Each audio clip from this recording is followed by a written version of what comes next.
Fala aí, galera, professor Tiago Santos. E eu estou vindo aqui hoje para a gente poder dar aí o gabarito, né, referente ao simulado do DPEM. Para ser mais específico ainda, a matéria processo penal, beleza? Como é que vai se dar a correção aqui para a gente poder se dar bem?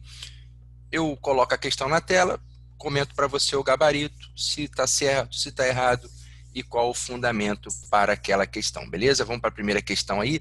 Só não repara se eu, porventura, aqui apanhar um pouquinho do computador, não é isso? Vamos lá? Vamos para a primeira? Eu vou até ampliar aqui para a gente poder corrigir a primeira questão. Deixa eu ver se eu consigo ampliar aqui. Ó, vamos lá? Primeira questão, vamos lá. Número 57, questão 57, processo penal do nosso simulado. Sobre as normas processuais e sua aplicação, julgue o item que segue. Norma que altere o CPP e cria nova hipótese de suspensão prescricional não deve ser aplicada a fatos ocorridos em data anterior à sua vigência. Bom, a gente sabe que o artigo 3º do CPP, se não falhar a memória, não é isso? Estou com o meu código aqui do lado para poder te ajudar. O artigo 3º do CPP, ele vai falar para a gente sobre norma processual. E a gente sabe que a norma processual ela é aplicada desde logo, ok? É o artigo 2º, para ser mais exato. Diz assim, a lei processual penal aplicar-se-á desde logo, sem prejuízo da validade dos atos realizados sob a vigência da lei anterior. Ou seja, a lei processual, ao entrar em vigor, ela aplica-se desde logo, sem prejuízo dos atos que foram praticados sob a vigência da lei anterior. Beleza? Ou seja, a aplicação da lei processual ela é imediata, preservando-se os atos praticados sob a vigência da lei anterior. Essa parte final que eu lhe falei, preservando os atos praticados sob a vigência da lei anterior, a doutrina chama de princípio do isolamento dos atos. É como se fosse aquela música, né? O que passou, passou. Então, deixa isso para lá. Se o ato foi praticado sob a vigência da lei anterior, sob a vigência da lei anterior, ele continua valendo. E a questão fala exatamente isso. Ele diz assim, olha, norma que altere o CPP e crie nova hipótese de suspensão prescricional não deve ser aplicada a fatos ocorridos em data anterior à sua vigência. Essa questão ela está correta. Aqui ela está correta por dois motivos. Primeiro, porque a lei processual, como eu já lhe falei aqui no início da nossa explicação, ela se aplica desde logo. Segundo, ainda que você entenda que essa norma, né, embora esteja no Código de Processo Penal, ela tenha cunho material, ou seja, uma norma que trata de questões penais, e que aí nós deveríamos aplicar o artigo 5º, inciso 40 da Constituição, que, né, ela não poderia retroagir apenas para beneficiar, ainda que você dissesse para mim que essa norma ela tem cunho material, ela também não poderia retroagir, ela não poderia ser aplicada aos fatos anteriores. Por quê? Porque a hipótese de suspensão prescricional ela é prejudicial ao réu. E se essa norma retroage, ela iria retroagir para prejudicar e não para beneficiar.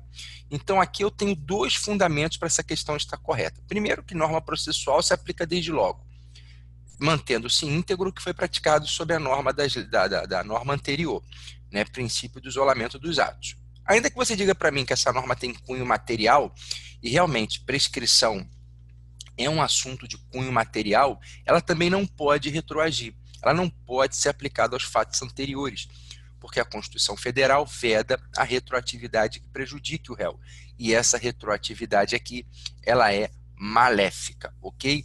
Então, a questão 57, o gabarito é certo, pelos fundamentos que eu lhe apresentei, ok?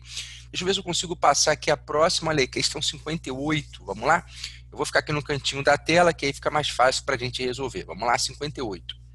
O inquérito policial é um procedimento escrito que é presidido pela autoridade policial, que é o delegado de polícia.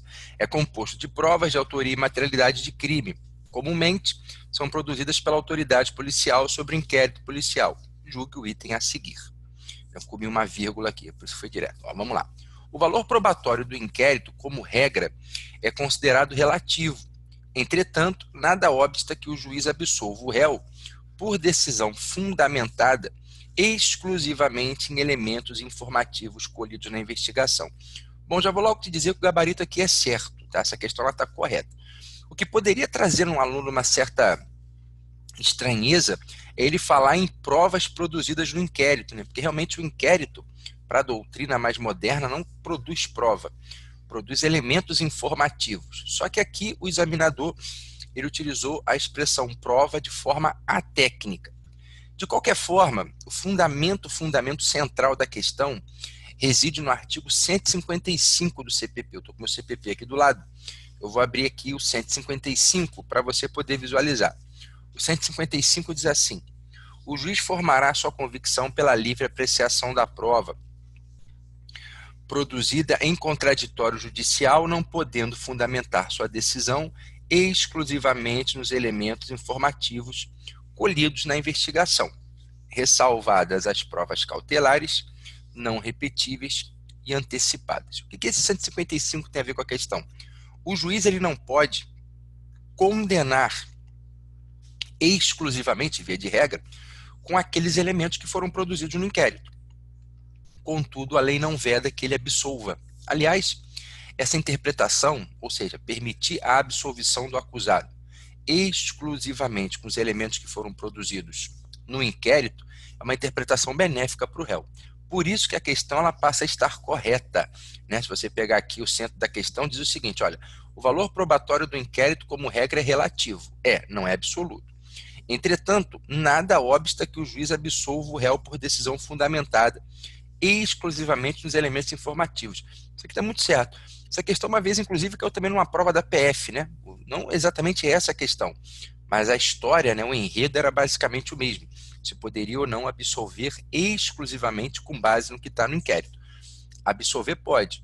O que o 155 veda, a gente viu aqui do CPP, é condenar, ok? Então, o gabarito da nossa questão 58 é certo, ok? Vamos para 59 aí, galera. 59 diz assim, ó: a ação penal consiste no direito de provocar o Estado na sua função jurisdicional, né? Blá, blá, blá, blá, blá. E aí ele vem no final dizendo o seguinte, vamos pular logo para a assertiva. Com base na sistemática pertinente à ação penal, julgue o item a seguir. Vamos ver o que ele quer? Entre os princípios que regem a ação penal pública incondicionada, inclui-se o da disponibilidade. Claro que não. Esse princípio, na verdade, ele não está relacionado com a ação penal pública. Esse princípio está relacionado com a ação penal privada. Na ação penal pública, o princípio que prevalece é o princípio da indisponibilidade, não da disponibilidade. Disponibilidade está relacionada à ação penal privada. E para te provar, eu vou abrir aqui acho que o artigo 42 do CPP. O artigo 42 diz assim, olha: o Ministério Público não poderá desistir da ação penal. Então, o princípio que rege a ação pública é o princípio da indisponibilidade e não da disponibilidade, como requer, ou como quer aqui o nosso examinador, ok? Então, 59, a questão ela está errada, tá bom? Artigo aí 42 do nosso querido CPP. Vamos para 60? Vamos lá? Ele vai falar de liberdade e vai querer aqui que a gente julgue o seguinte item. Eu, para poder otimizar aqui o nosso estudo, né? Você está vendo que eu estou olhando para o lado porque eu estou com o meu código aqui, né? Eu sou muito apaixonado pelo meu código. Aliás, se eu fosse você que estuda para concurso aí, né, eu pegaria o seu código aí e ficaria com ele do lado. Vai fazer questão? Faz com o código do lado. Ah, mas eu vou colar do código, eu queria fazer de cabeça. Tudo bem, meu filho. É que o código é teu melhor amigo nessa hora, né? Faça a questão com o código do lado, porque você vai acabar lembrando daquilo que você viu. É a famosa memória fotográfica, né? Mas vamos lá, vamos deixar aqui o enredo, né? O título da questão eu vou pular e vamos logo para o item que ele quer que a gente julgue. Vamos lá?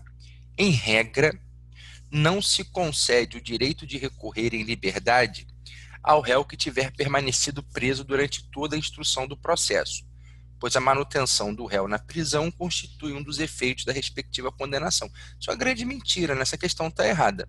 A gente sabe que a regra é a liberdade. Excepcionalmente, o camarada vai ficar preso. Então, essa história de que, em regra, não se concede o direito de recorrer em liberdade, isso não existe num Estado democrático de direito, pelo amor de Deus. Essa questão aqui ela está errada. Na verdade, ao condenar alguém, o juiz ele vai verificar primeiro se estão presentes os requisitos da prisão preventiva. Se não estiverem presentes os requisitos da prisão preventiva, o juiz permite ao condenado que ele recorra em liberdade, né? Então, na verdade, isso aqui que ele está narrando para a gente não é a regra. Isso aqui, na verdade, é a exceção da exceção. Essa questão está errada. Em regra, não se concede o direito de recorrer em liberdade, pelo contrário, a liberdade é que é a regra, ok? Não existe essa história de que a prisão constitui efeito da respectiva condenação. Não, ainda que a condenação seja uma condenação a uma pena privativa de liberdade, a uma pena de prisão, ainda assim, isso aqui não é regra. Se o juiz condena um camarada a 200 anos de prisão, né, estou dando um exemplo aqui bem esdrúxulo, a 200 anos de prisão, no momento em que ele der a sentença, no final, ele vai avaliar e verificar se há ou não os requisitos da prisão preventiva. Estando presentes, ok, prende o cara, ele recorre, né, encarcerado. Ah, não estão presentes os requisitos, então sai. Recorre em liberdade. Não existe essa história de que a prisão é um efeito respectivo da condenação. Houve uma alteração relativa a isso no pacote anticrimes, mas bem pontual, lá no tribunal do júri, para aquele que é condenado a uma pena igual ou superior a 15 anos. Mas como isso não está sendo narrado na questão, eu vou me abster de falar, porque não é sobre isso que o nosso examinador está perguntando. Então a questão aqui, ela está errada, ok? Vamos para 61? Ele vai falar sobre liberdade provisória, não é? Então vamos ver o que ele quer sobre a liberdade provisória. Ó. A liberdade provisória, com a consequente restituição da liberdade, condiciona-se em qualquer hipótese ao pagamento de fiança, salvo se comprovado o absoluto estado de necessidade do aprisionado, caso em que se exige dele o compromisso de comparecer a todos os atos do processo, sob pena de revogação. Mas é óbvio que a questão está errada, né? Quando a gente estuda a liberdade provisória, a gente aprende que a liberdade provisória ela pode ser uma liberdade provisória com ou sem fiança. Essa história começa lá no 321, 320, mais ou menos, do CPP. Eu vou colar aqui para poder te dar um artigo exato, para te ajudar no seu estudo. Começa no 321 do CPP. E a liberdade provisória, como eu já lhe falei, ela pode ser concedida com ou sem fiança. Ó, exemplo, crime hediondo. O crime hediondo ele não admite fiança. Né? Os crimes hediondos são inafiançáveis. Mas isso não impede a concessão da liberdade provisória, são institutos distintos. Tá, professor, e por que a questão está errada? É só você ler o início. Ele diz assim, a liberdade provisória, olha bem, acompanha, com a consequente restituição da liberdade, condiciona-se em qualquer hipótese ao pagamento de fiança? Não, porque como eu lhe falei, eu posso ter liberdade provisória sem pagamento de fiança. Olha como é que é estranho, né? Crime hediondo não admite fiança. Tudo bem, mas admite liberdade provisória? Admite, sem fiança. Né? Tem o exemplo que eu estou dando aqui dos crimes hediondos, né? É uma questão um pouco estranha, né? Tem certas afirmativas que são esquisitas, mas que estão corretas. Mas essa questão em específico, como eu já lhe falei, ela está errada, tá bom? Porque a liberdade provisória não condiciona em qualquer ato, em qualquer hipótese, ao pagamento de fiança. Eu posso ter liberdade provisória sem fiança. Vamos lá? Vamos para 62, então? Pois bem, vamos lá. Vamos ver aqui. Ele quer que julgue esse item aqui. Ao julgar processos que discutam crimes de responsabilidade dos funcionários públicos, o juiz deverá rejeitar a denúncia em despacho fundamentado se estiver convencido pela resposta do acusado ou seu defensor da inexistência do crime ou da improcedência da ação. Isso aqui é muita verdade, né?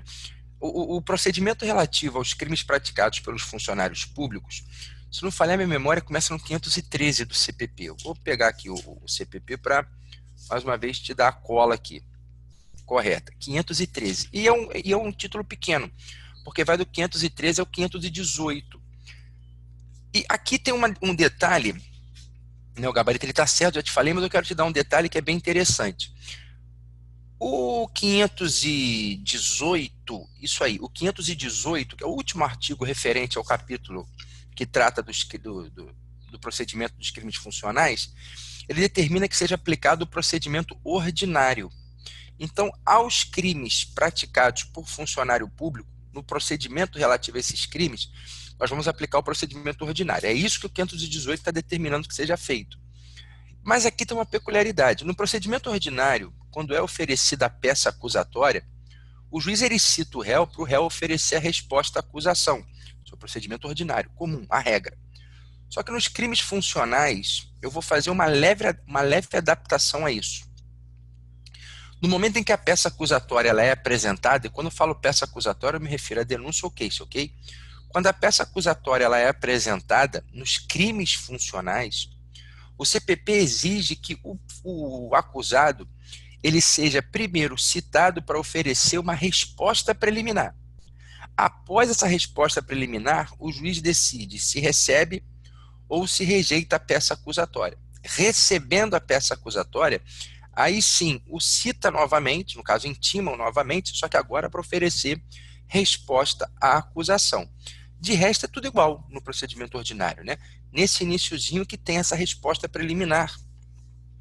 E a resposta preliminar, ela está no artigo 514, ok, do CPP, e você pode combiná-lo com 516, que diz assim, olha, o juiz rejeitará a queixa ou a denúncia em despacho fundamentado, se convencido pela resposta do acusado ou de seu defensor da inexistência do crime ou da improcedência da ação, que é inclusive o nosso gabarito, é o 516. Só que perceba, ele só vai rejeitar a peça acusatória após essa resposta, que é o que nós chamamos de resposta preliminar.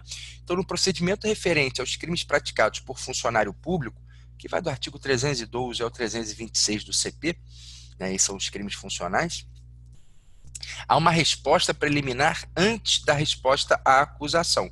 Ou seja, antes do juiz receber ou rejeitar a peça acusatória, o acusado ele realiza a resposta preliminar.